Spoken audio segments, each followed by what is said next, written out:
नमस्कार, मैं doctor Sunita, Ayurvedic practitioner and counsellor. आपका मेरे चैनल में स्वागत है। जैसा कि आपको मालूम है, हम त्रिफले के बारे में हम बातें कर रहे थे। हमने आंवला के बारे में जाना, अब हम हरड़ के बारे में जानते हैं। त्रिफले में उसका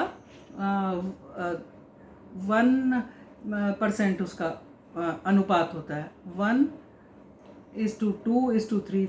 3 भाग आंवला, 2 भाग बेड़ा और 1 भाग हरित की हरड़ होती है। तो जो हरित की है, इसको हरड़ भी बोलते हैं और टर्मिनिलिया चिबुला इसका बोटेनिकल नेम है। इसका जो वृक्ष होता है वो 60 से 80 फुट तक लंबा होता है, ऊंचा वृक्ष होता है। हिमालय रावी तट से लेकर पूर्व बंगाल और आसाम तक पाया जाता है। 5000 फीट तक की ऊंचाई पे इसका पौधा हमें मिल सकता है। और यदि हिंदी में बात करें तो हिंदी में इसको हरड़ या हर्रे भी कहते हैं। आयुर्वेद में इसको अमृता, प्राणदा, कायस्था, विजया, मेधा आदि नामों से जाना जाता है। इसकी जो छाल होती है वो भूरे रंग की होती है। पत्ते वासा के पत्तों के आकार के होते हैं। 7 सेंटीमीटर के लगभग चौड़े होते हैं और इसके फूल लंबे, इसके फूल छोटे छोटे पीले रंग के और सफ़ेद रंग की मंजरी पे लगे होते हैं, येलो कलर के फूल।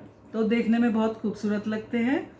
फल इसका 3 सेंटीमीटर तक का होता है, अंडाकार होता है और उसके पीछे की तरफ से 5 लाइनें बनी होती हैं, 5 रेखाएं बनी होती हैं। और ये शीतकाल सर्दियों में ज़्यादा मिलता है, जनवरी से लेकर अप्रैल तक। अगर हमें चाहिए तो हमें इसका संग्रह जो है अप्रैल में कर लेना चाहिए। इसके प्रयोग से हमें रक्त, मांस, अस्थि हमारी ताकतवर होती है, वीर्य अच्छे से बनता है। लगातार सेवन करने से बाल भी काले होते हैं, सूंघने की शक्ति बढ़ती है, आंखें जल्दी खराब नहीं होती है। निघंटू जी ने तो यहाँ तक कहा है, यस्य माता ग्रहणस्ति तस्य माता हरितकी, कदाचित कुप्पे तो माता नोदस्ता हरितकी। तो माता कभी कभी माँ तो नाराज हो सकती है, लेकिन खाई हुई हरड़ जो हमारे उदर में उपस्थित रहती है वो अपकारी नहीं हो सकती। मतलब अपकारी मतलब वो उपकार करना नहीं भूलती। तो इस 3 तरह की हरड़ बताई गई हैं। वैसे तो 2 है, लेकिन तीसरी तरह की भी एक बताई गई है। जैसे बड़ी हरड़, जो पका हुआ फल होता है उसको, जो पूरा पक जाता है उसे बड़ी हरड़ कहते हैं। और छोटी हरड़ उसको, जो कि गुठली पैदा होने से पहले जो तोड़ ली जाए उसे छोटी हरड़ कहते हैं। और छोटी हरड़ से ज़्यादा आयुर्वेद में छोटी हरड़ का ज़्यादा प्रयोग होता है और उसका आंतों पर बहुत ही सौम्य असर होता है। बाजार में 2 ही प्रकार की मिलती हैं। वेल्थ ऑफ इंडिया के वैज्ञानिकों के अनुसार ग्लूकोज और सॉरिटोबिट, फ्रैक्टोज, सुक्रोज, माल्टोज, आर्टिनोज प्रमुख एमिनो एसिड इसके अंदर होते हैं। 18 प्रकार के फ्री एमिनो एसिड इसमें रहते हैं।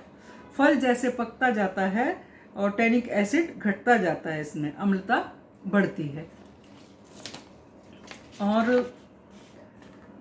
और ये बहुत ही प्रभावी बहुत ही शरीर पर इसका बहुत अच्छा प्रभाव है। औषध बहुत अच्छी है ये। और विभिन्न ऋतुओं में इसका अलग अलग प्रयोग बताया गया है। जैसे वर्षा ऋतु में हमें सेंधा नमक के साथ खाना चाहिए, सर्दियों में हमें शक्कर के साथ खाना चाहिए, हेमंत ऋतु में सौंठ के साथ खाना चाहिए, शिशिर में पीपल के साथ खाना चाहिए और वसंत में शहद के साथ खाना चाहिए। हरड़ पेट की सभी बीमारियों के साथ बहुत ही अच्छा इसका प्रयोग है। जो कि हरड़ तो पेट के लिए बहुत ही वरदान है एक तरह से, क्योंकि इसका चूर्ण अगर लेंगे तो वो कब्ज को दूर करता है, जो कॉन्स्टिपेशन होती है उसको दूर करता है। उल्टी में हरड़ शहद को मिलाकर हम लें तो बहुत आराम होता है। हरड़ पीसकर आँखों के आसपास अगर हम लगा लें तो आँखों के रोग से छुटकारा मिलता है। आँखों के अंदर नहीं डालना है, आँखों के आसपास उसको पीसकर लगा लें, पानी में मिक्स कर। पेट में भारीपन महसूस होने पर हरड़ खाने से तुरंत लाभ मिलता है। हरड़ का सेवन लगातार करने से शरीर में थकावट नहीं होती है। अगर हम काम करते हैं तो बहुत ज़्यादा हमें थकावट नहीं होती है। और जो प्रेग्नेंट लेडीज़ हैं उनको हरड़ नहीं खानी चाहिए। और इससे खुजली वगैरह भी दूर होती हैं। तो हरड़ एक तरह से वरदान है।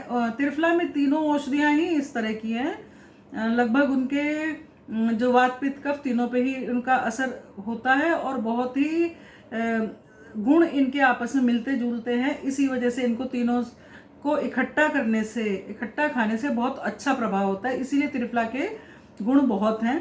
त्रिफला खाने से बताया गया कि आदमी बहुत लंबी उम्र तक जीता है, और जो बाल बचपन में मतलब बुढ़ापे में सफ़ेद होने लगते हैं, वो धीरे धीरे काले भी होने लगते हैं, या असमय बाल सफ़ेद हो जाएं तो वो भी काले होने लगते हैं। हरड़ का प्रयोग हम उसमें अपना, अगर हम मेहंदी सिर में लगाते हैं उसमें भी हम त्रिफला का तीनों ही चीज़ों को डाल के अगर हम लगाएं बालों में तो बहुत ही अच्छा इसका असर होता है। तो हरड़ तो माता के समान कही गई है, तो इसे हमें ज़रूर ही अपनाना चाहिए और खाना चाहिए, जिससे हमें शरीर में लाभ ही लाभ मिले, बीमारी हमसे दूर भागे। तो मेरी यही कामना है कि सब लोग स्वस्थ रहें, अच्छे रहें और लंबी आयु तक जिएं, अच्छा काम करते हुए जिएं, देश में जिनका सबका नाम हो, मेरी यही कामना है। इसी कामना के साथ धन्यवाद, आपने मुझे सुना, आपका बहुत बहुत धन्यवाद। और अगर आपको मेरी वीडियो पसंद आई हो तो इसको लाइक कीजिए, और अगर आप इस काबिल समझते हैं कि मैं किसी और को बताऊं तो इसे शेयर ज़रूर कीजिए, और आगे की वीडियो देखने के लिए सब्सक्राइब भी चैनल को ज़रूर कीजिए। सब्सक्राइब करेंगे तो आपको नई नई वीडियो अपने आप दिखाई देंगी। तो आज के लिए इतना ही, धन्यवाद। फिर मिलते हैं एक नए विषय के साथ। अब हम बेड़े के बारे में बात करेंगे। Watch for more.